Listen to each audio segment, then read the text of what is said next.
നമസ്കാരം പ്രിയമുള്ള പ്രേക്ഷകരെ, ഞാനിപ്പോൾ ഇരിക്കുന്ന ഒരു ചായക്കടയിലാണ്.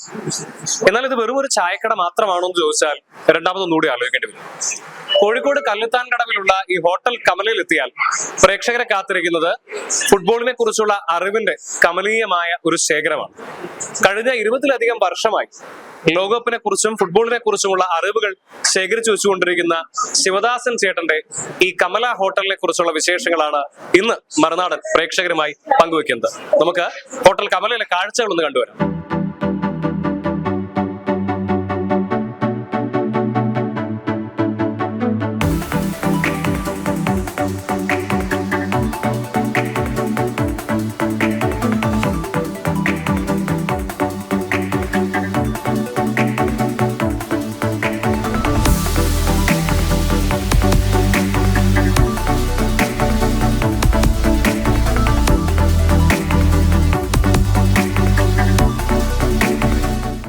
കോഴിക്കോട് പാലാഴി കാട്ടുകുളങ്ങര സ്വദേശിയായ മാണിക്കോത്ത് ശിവദാസന്റെ കമല ഹോട്ടലിൽ എത്തുന്നവരെ കാത്തിരിക്കുന്നത് ലോകകപ്പ് ഫുട്ബോളിന്റെ ചരിത്രവും വർത്തമാനവുമാണ്. 2026 ലോകകപ്പിൽ പങ്കെടുക്കുന്ന 48 രാജ്യങ്ങളുടെയും കൊടികൾ കൊണ്ട് അലങ്കരിച്ചിരിക്കുന്ന ചുവരുകളാണ് ഇവിടെ നമ്മളെ കാത്തിരിക്കുന്നത്.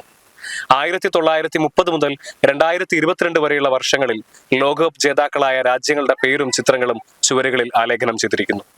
അതോടൊപ്പം തന്നെ ലോകകപ്പ് ഫുട്ബോളിന്റെ ചരിത്രത്തിലെ പ്രധാനപ്പെട്ട ഏടുകൾ അടങ്ങിയിരിക്കുന്ന പത്രങ്ങളും അദ്ദേഹം തന്റെ ചുവരുകളിൽ ഹോട്ടലിൽ എത്തുന്നവർക്ക് കാണുന്നതിന് വേണ്ടി പ്രദർശിപ്പിച്ചിട്ടുണ്ട്.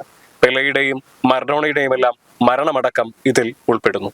ലോകകപ്പിന്റെ എല്ലാവരും ലോകകപ്പിലെ ഇതിലാണ്. ഞാൻ ശേഖരിച്ചു വെച്ച ചില പേപ്പറുകളൊക്കെ ഉണ്ട്. അതെടുത്ത് ഇവിടെ ഒട്ടിക്കാൻ വിചാരിച്ചു.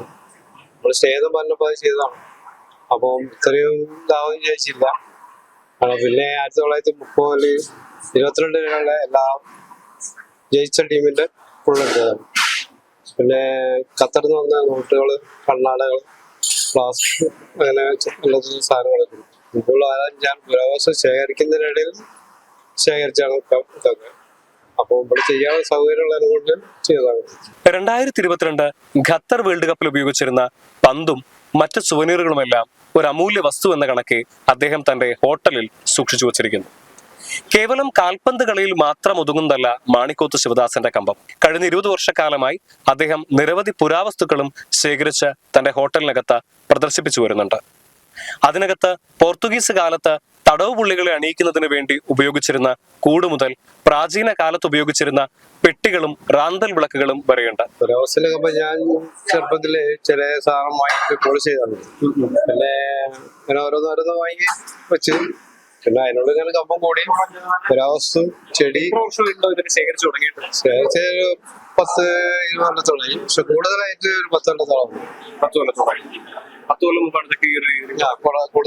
ശിവദാസേട്ടനെ സംബന്ധിച്ചിടത്തോളം കാൽപന്ത് കളിയും പുരാവസ്തു ശേഖരണവും കേവലം ഒരു ഹോബി മാത്രമല്ല, മറിച്ച് അദ്ദേഹത്തിന്റെ ഒരു ജീവിത ചര്യ കൂടിയാണ്. ഈ ലോകകപ്പ് കാലത്ത് ലോകം ഒരു കാൽപന്തിന് പിന്നാലെ പായുമ്പോൾ കോഴിക്കോട് കല്ലുത്താൻ കടവിലുള്ള ശിവദാസൻ ചേട്ടന്റെ കമല ഹോട്ടലും ഒരു വിസ്മയ കാഴ്ചയാവുകയാണ്. കോഴിക്കോട് നിന്ന് ക്യാമറമാൻ നിർമ്മൽ ഗിരിക്കൊപ്പം നിഖിൽ കക്കാടത്ത്, മറുനാടൻ മലയാളി.